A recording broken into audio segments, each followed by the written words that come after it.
Ben ilk geldiğim zamanlarda çok aktif ve bir kurulmuş bir sistem vardı. Yani benim en şanslı olduğum dönem 93'ten beri gelen bir kültür vardı, bir deneyim vardı, bir çalışma altyapısı vardı.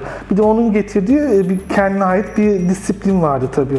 Tabii bu disiplinde çalışan arkadaşlar biraz yaşı da ortalama yüksekti. Tabii biz onlara da çömez gibiydik. Daha çok görerek, öğrenerek, bilgi aktarımı yaparak gelişen bir yer. Yatay bir örgütlenme sergilediğimiz için çok fazla hani müdahale etme şansımız olmuyordu. Ama benim ilk başta yaptığım düşündüğüm şey açık değil. Çünkü düşünsene ben doğma büyüme Beşiktaş'tayım. Merkezi Taksim'de olan bir yer var ve ben oraya neredeyse 19 sene gidememişim. Yani ulaşamamışım. Bir şekilde adını belki daha öncekiler duyuyordu. İnternet yok tabii.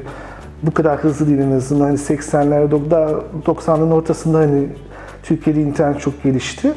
Ama o zamana kadar işte televizyonda ne varsa, ne görürse onu yapıyoruz. Zaten gazeteler belli bir şekilde haber yapıyor.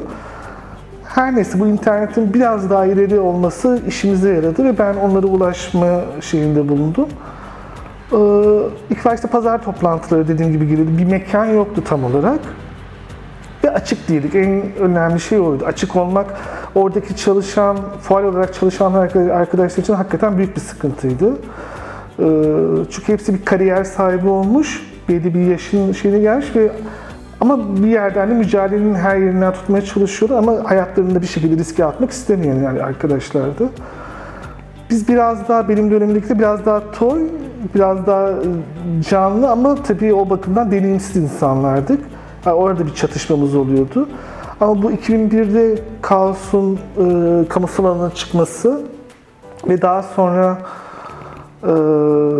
bizim mekan arayışında oldu. Çünkü artık kiralayı da ödemeyecek vaziyete geldik. Ne olacak? Bari yer tutmak demek. Adının sanının bir şekilde tanınması. Çünkü bir yer var, bir şey tutuyorsun ve onun bir şey olması lazım. Birilerinin adına tutulması lazım. Bayağı bir tartışmalar oldu. Bayağı bir gidip gelmeler oldu. Ondan sonra çok kopmalar oldu. Ama bir baktık yapılabiliyormuş. Hani o deneyimi aktaran arkadaşlar biraz sırtını döndü. Haklı olarak hani çünkü bunu beklemiyorlar. Bu kadar hızlı bir şey söyleyemiyorlar. Çünkü açılmak onlar için bir 10 yılları bekleyen bir süreci gerektiriyor. Bu kadar hızlı bir hareketlenme sürecinde olması. Tabii o zaman bir savaş karşıtı hareket oluyor. Irak'ta savaşı oluyor ve savaş karşıtı hareket her yerde alevleniyor. Ve bir şekilde eşcinsel hareketi de yanına alıyor. Daha sadece eşcinsel hareket bütün muhalif hareketleri yanına aldığı için İster istemez onu sokağa çıkartıyor. Şimdi bütün hareketler çıkmışken bir eşcinsel hareketin çıkmaması biraz garip olmuştu. Zaten işte Ankara'daki arkadaşların da buna fitilleme yapmasıyla beraber daha sonraki 1 Mayıs'ta 2002 1 Mayıs'ı ve sonuçta 2003'teki onur yürüyüşünü açık olarak yapmamız zaten her şeyi artık daha kamusal alana çıkarmaya vesile oldu yani. Yani şimdi genellikle eşcinsel deyince şimdi yerel şeyinde Zeki Müren bir ben şey oluyor. Ben daha çok böyle yabancı müziğe falan daha şey olduğum için TRT'de o zamanlar tabii MTV daha Türkiye'ye gelmemişti. Bronskubit'in bir şarkısı var. Jimmy Somerville'le bile Small Town Boy diye. Çok yani o zaman İngilizce bilmiyorum ama şarkıda o kadar beni çeken bir şey var ki sonradan öğreniyoruz ki o şarkı 2 tane gay erkeğin şeyini anlatıyor ve bu kadar açık bir şarkı ve 80'lerde olay yaratan, 90'larda olay yaratan bir şarkı. Bir bakıyorum, hakikaten dedim yani burada bir şey var. Müzikte bir birleştirici bir öge falan filan var. O yüzden hani yabancı müziğe ne bileyim hani Boy George'lar, Mark Almon'lar, Jim Somerville'ler falan filan. Yani o 80'lerde bir şekilde o yalnızlığımı ancak o şekilde giderebildim. Tabii ki bir rol modeller falan filan vardı ama böyle hareketli bilmem neydi, Pride'di. Onları daha çok 90'lardan sonra işte bir şekilde daha okuyup açınca öğrenebildik. Çok sonradan bir kez bu Lambda olarak mı öyle bir haber olarak geçmişti. 90'ların ortalarında öyle bir şey gördüm ama daha açık bir şekilde bir kurumsal olarak tam bir eşcinsel hareketi görememiştim yani. Genelde popüler kültür üzerinden bir başka ışın oluyordu. hep çıkarken birileriyle, mesela 1 Mayıs işte ezilenlerin şeyi, yok 8 Mart işte kadın eşcinseller işte kendini var edebiliyor. İşte başka hareketlerde, işte savaş karşıtı harekette bir şekilde varıyoruz. Ama bu sefer bizim için, sadece eşcinsel olduğumuz için, LGBT'lerin olduğu ve hakikaten de bunu andığımız bir şekilde yapabildiğimiz bir şeyi artık yapabileceğimizi gösterebilmek adına denemek istedik. Çok yani endişeliydik tabii. Yani çünkü bir kere izin almadık falan ama işte bulunduğumuz yerden Mis Sokağa kadar yürüyecektik. İşte pankartlı falan filan. Hatta onun da öncesinde 2001'de bizim her bir onur haftası yapıyorduk ama onur haftaları genellikle şeydi. İşte bir haftalık bir etkinlik olur. Sonunda da parti falan olur. Hoppa biter falan filan. Geceliğinde göstermelik bir yürüyüş yapılır. Hani buradan ta işte Dolmabahçe Sarayı'na kadar bir yürünür falan filan. O da bizim yürüyüşümüz olurdu falan. Tabii ne kadar görünür olmayan bir şeydir ama öyle bir hani mizansen olarak yapılırdı. Onun aksine şey oldu. Yani bir konuşmacı vardı, ünlü bir yazar, hani adını zikretmeyeyim. Yani iyi bir yazar, hani fitilleyen bir şey oldu. Siz dedi, tamam yapıyorsunuz, ediyorsunuz ama dedi, gizli olarak neyin onunu kutluyorsunuz ki dedi. Yani bu dedi hani neyin şeyi dedi, kapalısı dedi, siz hala bir şeyin onunu kutluyorsunuz. Yani millet orada işte 68'de canını pahasına işte şeyler yapmıştı, kendini ortaya koymuş, ölmüş gitmiş. Siz hala kaçak köçek dövüşüyorsunuz.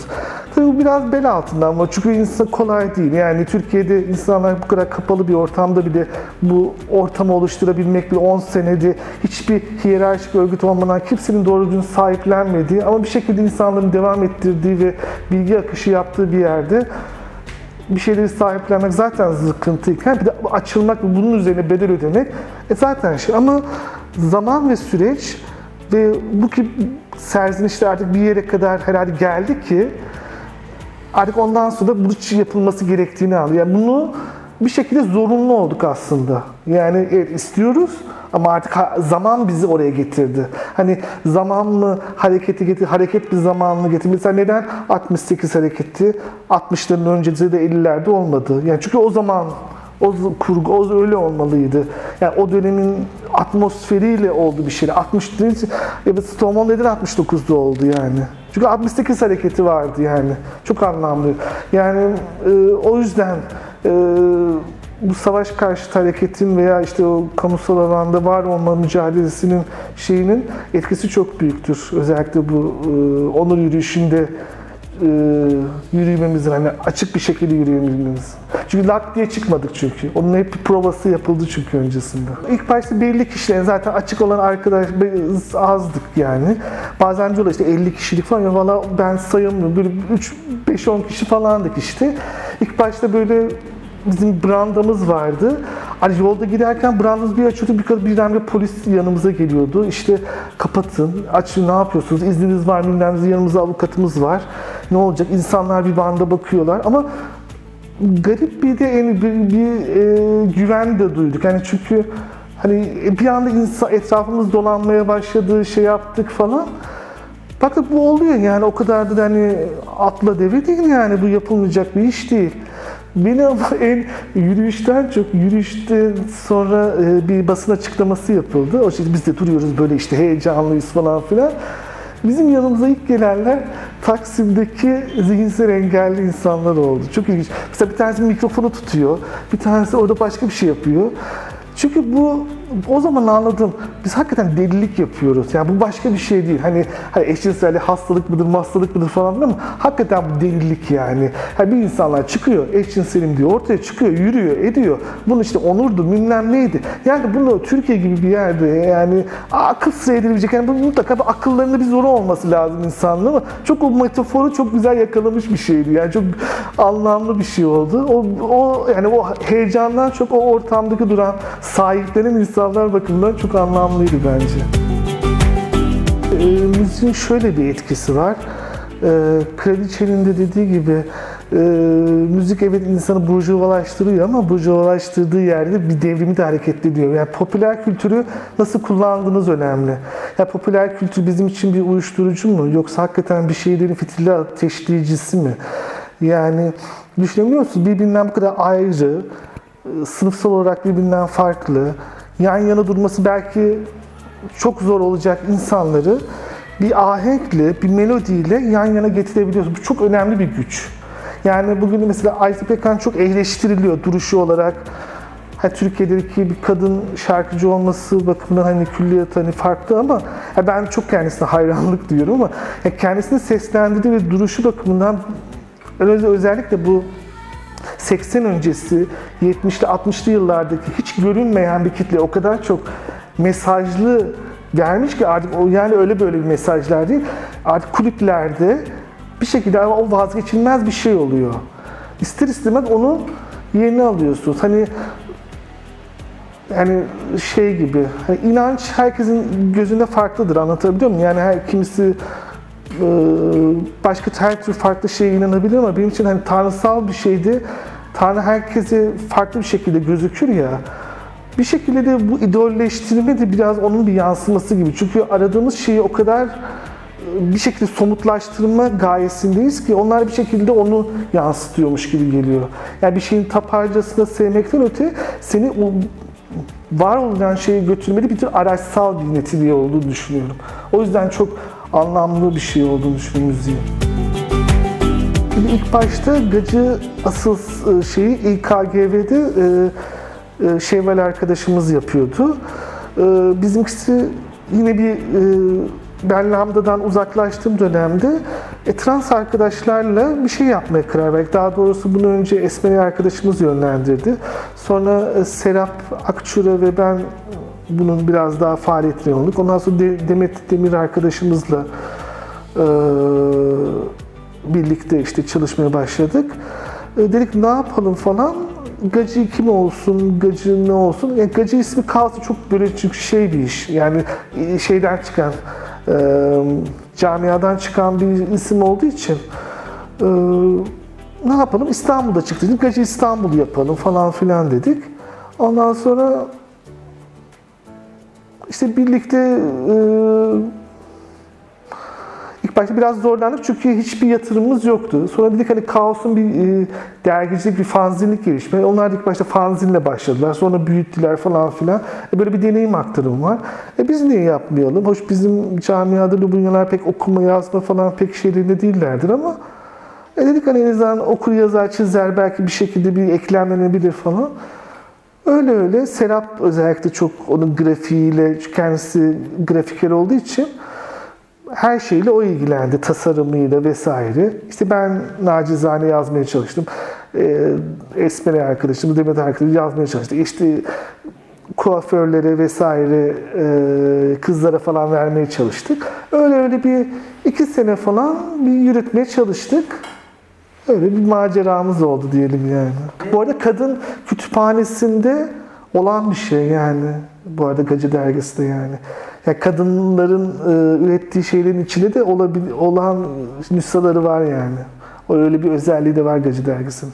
Genellikle kadın olmaya, yani trans kadınlar üzerine bir şeydi. Yani trans erkekleri de içinde tam barındırmıyordu. Çünkü etrafımızda hani görünür olarak trans erkek yoktu değil. Hani vardı ama tabii biz hani iletişim kurabildiğimiz sadece travesti deyince aklımıza belli bir şablon geliyor. İşte kızlar var, işte çarka çıkan kızlar var falan filan. Onlarla iletişim halinde olduğunca daha çok kadın olmaya dair. Ama kadından ne anladığımız, kadın olmaya dair ne anladığımızla dair çok onun üzerine sorguladığımız bir şey oldu. Tabii ben İçlerin en laçovari görünümünde olduğu için hatta bir Pazartesi dergisiyle Pazartesi dergisi bize röportaj yapmak istediğinde tamam sizi anladık da canın ne işi var falan filan dediğinde yani tabii içinde insanlar bir şey patlıyor ama görünüşte ne yazık ki onun bedelini ödeyebilmek ne yazık ki kolay değil tabii. Herkes o kadar cesaretli olamayabiliyor işte. Kolay yani o bakımdan zor.